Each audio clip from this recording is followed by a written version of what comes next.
고려대학교 2027학년도 입시. 이 복잡한 데이터들 때문에 혹시 머리 아프신가요? 괜찮습니다. 오늘 제가 이 숫자들 속에 꼭꼭 숨어있는 진짜 합격 전략을 아주 시원하게 파헤쳐 드릴게요. 해마다 입시 결과가 발표되죠? 정말 어마어마한 숫자들을 보게 되는데 대부분은 겉으로 드러난 경쟁률만 보고 이건 안 되겠다 하고 쥐레 겁을 먹어요. 하지만 이 숫자들 뒤에 숨겨진 진짜 의미를 알게 되면 남들보다 훨씬 유리한 고지에서 시작할 수 있습니다. 좋습니다. 자, 그럼 합격으로 가는 첫 번째 갈림길로 한번 들어가 볼까요? 고려대 수시 모집, 크게 보면 길이 두 개가 있거든요. 과연 어느 길로 가야 할까요? 네, 바로 학교 추천 전형과 학업 우수 전형입니다. 이 두 전형이 어떻게 다른지를 정확하게 아는 것, 이게 바로 성공적인 입시 전략의 진짜 첫 단추라고 할 수 있습니다. 일단 겉으로 보이는 숫자부터 한번 보시죠. 학교 추천에는 약 4,500명, 그리고 학업 우수에는 무려 14,000명이 넘게 지원했어요. 와, 지원자 수만 보면 오른쪽이 뭐랄까 훨씬 빡세 보이죠? 하지만 진짜 이야기는 지금부터입니다. 자, 이제 첫 번째 핵심 포인트를 짚어볼 시간입니다. 바로 우리가 보는 명목상 경쟁률과 합격에 영향을 미치는 실질 경쟁률 사이에 어마어마한 차이가 있다는 거죠. 맞습니다. 여러분이 뉴스 기사나 입시 사이트에서 제일 먼저 딱 마주하는 그 경쟁률 있잖아요. 그건 전체 그림의 일부일 뿐이에요. 뭐랄까, 일종의 착시 현상 같은 겁니다. 이것 좀 보세요. 16.77대 1. 아니, 이 숫자를 보면 대부분의 지원자들은 시작도 하기 전에 내가 여기를 어떻게 뚫어 하는 생각부터 들 수밖에 없어요. 하지만 이게 전부가 아니라는 거죠. 바로 여기서 이 게임의 판을 바꾸는 변수가 등장합니다.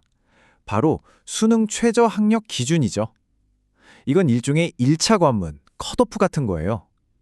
아무리 학생부 기록이 화려해도 이 기준을 못 넘기면 서류평가 기회조차 없이 그냥 탈락입니다. 59.6%. 와, 이게 믿어지시나요? 이게 바로 학업우수 전형 지원자 중에서 수능 최저를 못 맞춰서 서류 한번 제대로 평가받지 못하고 탈락한 학생들의 비율입니다. 그러니까 지원자 10명 중에 거의 6명이 그냥 사라져버린 거예요. 이 화면이 모든 걸 설명해 줍니다. 수능 최저라는 강력한 필터를 한번 거치고 나니까 16.77대 1이었던 경쟁률이 6.70대 1로 그냥 뚝 떨어집니다. 실제 경쟁률은 처음에 보였던 것의 절반도 안 되는 거죠. 바로 이게 여러분이 진짜로 주목해야 할 실질 경쟁률입니다. 이런 현상은 학교 추천 전형에서도 똑같이 나타나요. 6.94대 1에서 4.84대 1로 줄어들죠. 그러니까 두 전형 모두에서 수능 최저를 맞추는 게 얼마나 중요한 전략적 포인트인지 확실히 알 수 있는 대목입니다. 그럼 과연 어떤 학과들의 수능 최저 기준이 특히 더 까다로운 필터 역할을 했는지 조금만 더 깊이 들여다볼게요. 이 데이터 좀 보세요. 정말 놀랍지 않나요? 학교 추천으로 의대에 지원한 최상위권 학생들이잖아요. 그런데 그중에서 수능 최저를 통과한 비율이 고작 41.1%입니다. 전교 1, 2등 하는 학생들이 모였는데도 절반 이상이 수능 점수 때문에 면접 볼 기회도 얻지 못하고 탈락했다는 뜻이에요. 이게 뭐 특정 학과만의 얘기가 아니에요. 학업우수 전형의 자연계열 전체 평균을 봐도 수능 최저 충족률이 40.4%에 불과합니다. 수능 최저가 얼마나 강력한 관문인지 다시 한번 실감하게 되는 데이터죠. 자, 이제 수능 최저라는 아주 큰 산을 넘었다고 한번 가정해 봅시다. 하지만 이걸로 끝이 아니죠. 진짜 승부는 여기서부터 시작됩니다. 바로 여러분의 고등학교 내신 성적, 즉 학생부 교과 등급입니다. 이제 관점을 바꿔서 실제 합격자들의 데이터를 보면서 과연 내성적으로 합격이 가능할까? 이 질문에 대한 답을 한번 찾아보겠습니다. 이 그래프 되게 복잡해 보이지만 사실 아주 간단합니다. 각 학과마다 보이는 이 네모난 박스 있죠? 이게 바로 합격자들의 안정권 성적대라고 보시면 돼요. 그리고 박스 안쪽의 굵은 선이 평균 등급이고요. 내 성적이 이 박스 안에 들어온다? 그럼 합격 가능성이 아주 높다는 신호로 볼 수 있는 거죠.